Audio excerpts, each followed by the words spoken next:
सो ऐसे 210 agreeing terms of audit engagement. जब हम ऑडिट स्टार्ट करते हैं तो उससे पहले कुछ हमको टर्म्स को एग्री करना पड़ता है।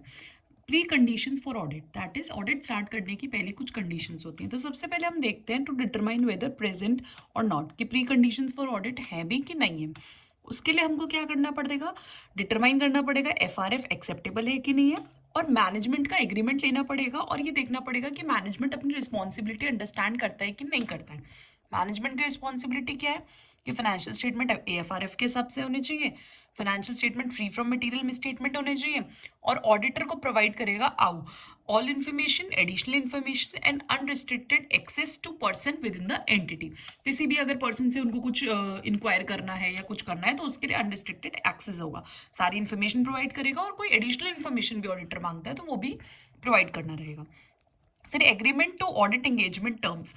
अब ऑडिट एंगेजमेंट टर्म्स में क्या होता है, एक लेटर ऑडिटर जो है वो क्लाइंट को देता है ताकि कोई मिसअंडरस्टैंडिंग ना हो, जिसमें क्या क्या होगा, रिस्पॉन्सिबिलिटी होगी ऑडिटर एंड मैनेजमेंट की, objective and scope of audit होगा, एएफआरएफ फॉर फाइनेंशियल स्टेटमेंट के लिए क्या एप्लीकेबल फाइनेंशियल रिपोर्टिंग फ्रेमवर्क है वो होगा, और रेफरेंस टू रिपोर्ट, अगर कोई रिपोर्ट किसी और रिपोर्ट का रेफरेंस देना है तो वो होगा।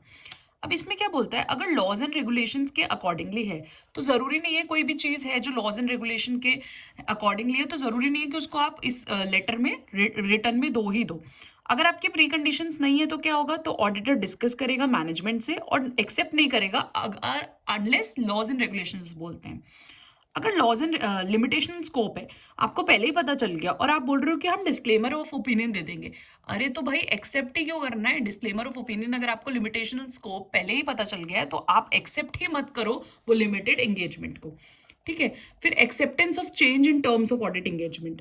अगर ऑडिट कंप्लीशन से पहले ऑडिटर को रिक्वेस्ट करता है मैनेजमेंट कि आपको चेंज करना है कुछ चीज़ें, कुछ टर्म्स चेंज करने हैं, कुछ भी है, लेकिन वो जो है वो लोअर लेवल ऑफ एश्योरेंस दे सकता है, तो ऑडिटर को देखना पड़ेगा, ऑडिटर को डिटरमाइन करना पड़ेगा कि वो रीजनेबली जस्टिफाइबल है कि नहीं है।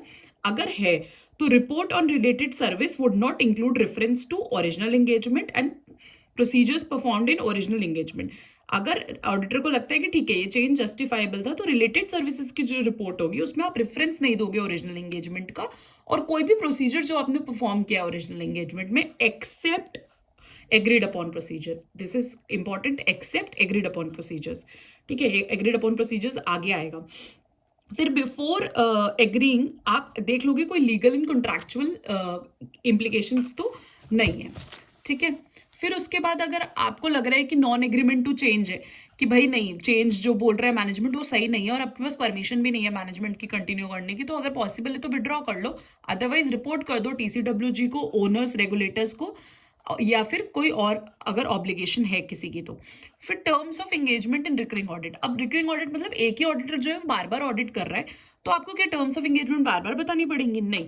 इंडिकेशन दैट एंटिटी मिसअंडरस्टैंड्स, कब आप बताओगे? अगर आपको लग रहा है कि एंटिटी जो है इस ऑब्जेक्टिव को या स्कोप को मिसअंडरस्टैंड कर सकती है, आपके पास कोई इंडिकेशन है, या फिर कोई रिवीजन हुआ है स्पेशल टर्म्स का, कुछ स्पेशल टर्म्स ऐड हुई हैं जो पिछली बार नहीं थी, या फिर चेंज इन सन लॉ है, सन लॉ means change in senior management है, चेंज इन ओनरशिप है, change in nature and size of business है, चेंज इन लीगल और रेगुलेटरी रिक्वायरमेंट्स है, चेंज इन एफआरएफ है, या फिर change in other reporting requirements है। ये कोई चेंज है तो आपको दोबारा से जो है एंगेजमेंट लेटर बताना पड़ेगा।